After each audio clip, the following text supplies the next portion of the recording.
Hello, Shri Shiv Mahapuran YouTube channel में आप सबों का स्वागत है। फिर से प्रणाम भी।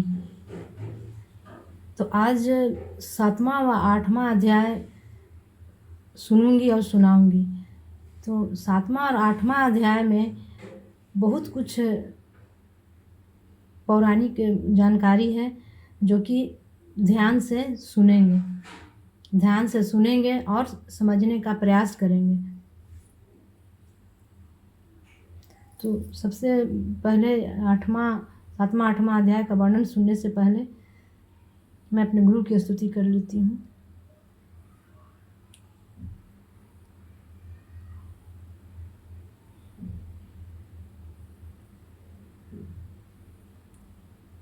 गुरुर्ब्रह्मा गुरुर्विष्णु गुरुर्देवो महेश्वरः गुरुसाक्षात् परब्रह्म तस्मै श्री गुरवे नमः। आइए 7वां अध्याय पढ़ें। ब्रह्मा जी ने कहा, हे नारद, इस प्रकार निर्विकार एवं निराकार पर ब्रह्म की बहुत प्रकार से स्तुति करने के उपरांत हमने उनसे यह प्रार्थना की कि हे प्रभु, आप हमारे समक्ष अपने स्वरूप को प्रकट कीजिए। मेरी तथा विष्णु जी की यह प्रार्थना सुनकर भगवान सदाशिव अपनी परम शक्ति सहित उसी क्षण प्रकट हो गए। उनका शरीर श्वेत पत्थर के समान गौर था। वे उस पर भस्म मले हुए थे। उनके वामांग में आदि शक्ति महामाया उत्तमोत्तम वस्त्रालंकारों को धारण किए हुए विराजमान थी। इस प्रकार जब उन्होंने अपना दर्शन दिया तो उनके स्वरूप को देखकर हम दोनों को इतना अधिक आनंद हुआ कि उस प्रसन्नता में हमारे नेत्रों से आंसू बह निकले और वाणी गदगद हो गई। कुछ देर पश्चात जब हम चैतन्यता प्राप्त हुई तो हम हाथ जोड़कर उनकी स्तुति करते हुए बोले, हे प्रभु, हमारा यह पारस्परिक विवाद शुभ ही हुआ, जो हमें आप परम प्रभु के दर्शन प्राप्त हुए हैं करने का सौभाग्य मिला। निश्चय ही हमारे शुभ कर्मों का उदय हुआ है, जो हम आपको देखकर लोक परलोक का आनंद प्राप्त कर रहे हैं। हे प्रभु, हमसे जो कुछ अपराध हुआ उसे आप कृपा पूर्वक क्षमा कर दीजिए। हम दोनों ने भगवान सदाशिव को अपना स्वामी स्वीकार किया और अत्यंत नम्रता पूर्वक अपने हाथ जोड़ते हुए उनकी महान महिमा का वर्णन किया। तत्पश्चात हम अपने मस्तक को नीचे झुकाए हुए उनके चरणार बिंदु की ओर देखने लगे। 8वां अध्याय। ब्रह्मा जी ने कहा, हे नारद, मेरे तथा विष्णु द्वारा की गई स्तुति को सुनकर भगवान सदाशिव मुस्कुराते हुए इस प्रकार कहा, हे ब्राह्मण तथा हे विष्णु, तुमने हमारी माया के मोह में पड़कर परस्पर युद्ध किया और अंत में हमने तुम दोनों को अपना भक्त जानकर अपना लिंग स्वरूप प्रकट किया, जिसे तुम दोनों में कोई नहीं पहचान सका। अब तुम्हें यह उचित है कि पारस्परिक विरोध को त्याग कर तुम दोनों ही अहंकार को नष्ट कर दो और वह कार्य करो जिसकी हम तुम्हें आज्ञा देते हैं। हे नारद, इतना कहकर भगवान सदाशिव ने श्वास के मार्ग के द्वारा मुझे संपूर्ण वेद पढ़ा दिए। तदुपरांत वे 5 मंत्र भी बताए, जिनमें संपूर्ण विद्याएं अंतर्निहित है। उन्होंने सर्वप्रथम प्रणव की शिक्षा दी, जिसके अक्षर वेद कहे जाते हैं। शिव जी का सर्वप्रथम वाक वही है। तदुपरांत उन्होंने 24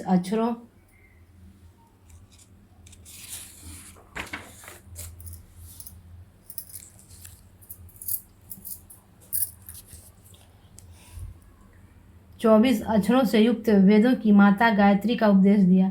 फिर महामृत्युंजय मंत्र की शिक्षा देने के उपरांत उस चिंतामणि मंत्र को सिखाया, जो भक्तों को महान सुख देता है। उस वेद तथा मंत्रों को पढ़कर हमें अत्यंत प्रसन्नता प्राप्त हुई। उस समय मैं तथा विष्णु जी कृतज्ञता भरी दृष्टि से उन महेश्वर भगवान की ओर देखने लगे और दर्शन के उस आनंद में आचूर्ण निमग्न हो गए। उन परम प्रभु के दर्शन से हमें जो सुख प्राप्त हुआ उसका वर्णन किसी भी प्रकार नहीं किया जा सकता।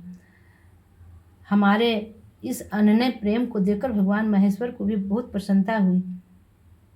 तब उन्होंने मुझसे यह कहा, हे ब्रह्मा, तुम धन्य हो जो तुम्हें मेरी कृपा से संपूर्ण सृष्टि का स्वामी होने का सौभाग्य प्राप्त हुआ है। अब तुम मेरी आज्ञा स्वीकार कर सृष्टि करो। मुझसे यह कहकर फिर वे विष्णु की ओर देखते हुए बोले, हे विष्णु, तुम सृष्टि का पालन करने के अधिकारी हो। तुम हमें वेद का स्वरूप जानो और वेद में जो कुछ लिखा है उसे हमारी आज्ञा मान स्वीकार करो। हे नारद, भगवान त्रिशूल पानी की आज्ञा सुनकर हम दोनों ने उनसे प्रार्थना करते हुए कहा, हे प्रभु, हमें आपकी आज्ञा स्वीकार है, परंतु हम यह चाहते हैं कि आप स्वयं भी अवतार ग्रहण कर हमारी सहायता करते रहें। तीनों लोकों का पालन करने के पश्चात अंत अर्थात प्रलय का अधिकार आप अपने पास रखें, हमारी यही मनोरथ है। इतना कहकर हम दोनों ने मौन हो गए। तदुपरांत उनकी मौन स्वीकृति पाकर हमने यह बात कही, हे प्रभु, आप सर्वप्रथम हमें यह बताइए कि हम किस रीति के अनुसार आपका पूजन करें। यह सुनकर भगवान भूतभावन ने उत्तर दिया, हे ब्रह्मा तथा विष्णु, हमें संसार में तुमसे अधिक प्रिय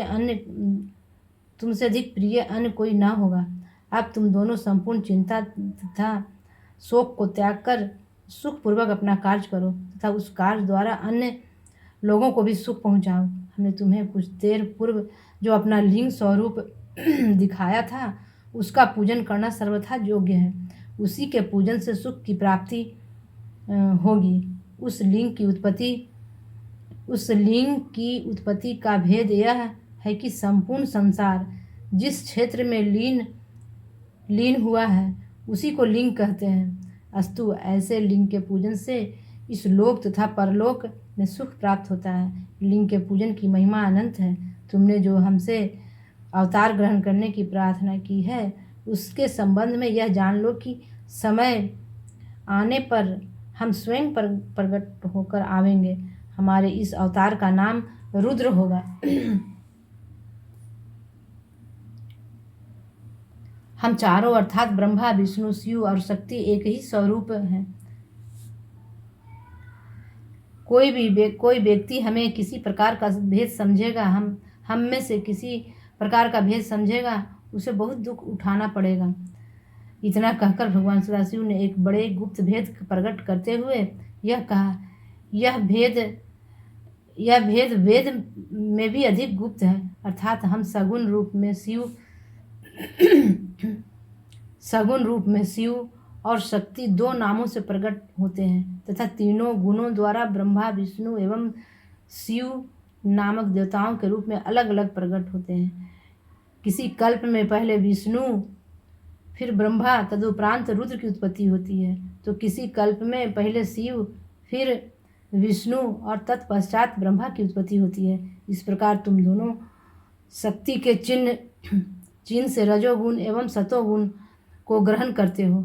अर्थात महादेव हमारे ही अंश से उत्पन्न होकर हमारे ही तमोगुणी स्वरूप हैं। उनके अधीन प्रलय कार्य रहता है। अस्तु, जिस प्रकार हम तमोगुण रुद्र का स्वरूप धारण कर प्रकट होंगे वह सब हमने तुम्हें बता दिया। तुम दोनों श्याम एवं लाल वर्ण का स्वरूप धारण किए हुए हो, अतः हम श्वेत रूप धारण करेंगे। तुम दोनों पर तमोगुण का प्रभाव न होगा, परंतु हमारे रुद्र स्वरूप की यह स्थिति होगी कि वह तमोगुण से संयुक्त होने पर भी दिन रात पवित्र जोग में निमग्न रहेगा। हे नारद, मुझे यह आज्ञा देकर भगवान सदाशिव ने विष्णु जी की ओर देखते हुए यह कहा, हे विष्णु, तुम संपूर्ण जीवों का भली प्रकार पालन करना। हमारे दाहिनी ओर से ब्रह्मा, बाएं ओर से विष्णु तथा हृदय से रुद्र की उत्पत्ति होगी।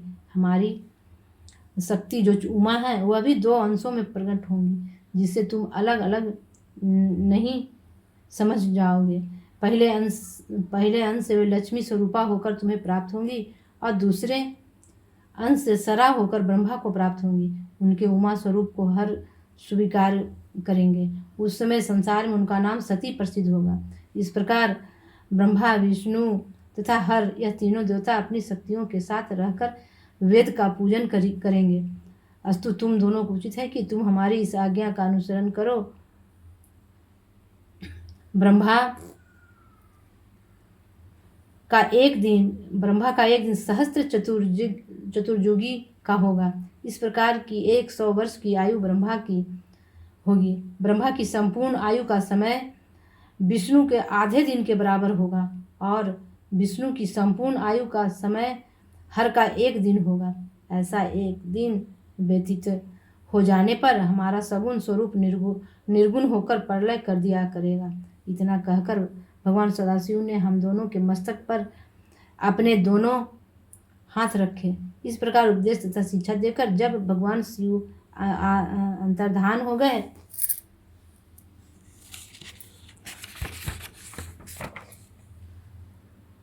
तब हम दोनों शोक से व्याकुल होकर हाथ जोड़कर शिव शिव कहते हुए जिस ओर वे गुप्त हुए थे उसी ओर मुंह किए बारंबार दंडवत करते रहे। आज की कथा अपने शिव गुरु के चरणों में विराम देती हूँ। फिर से 9वां अध्याय अगले एपिसोड में।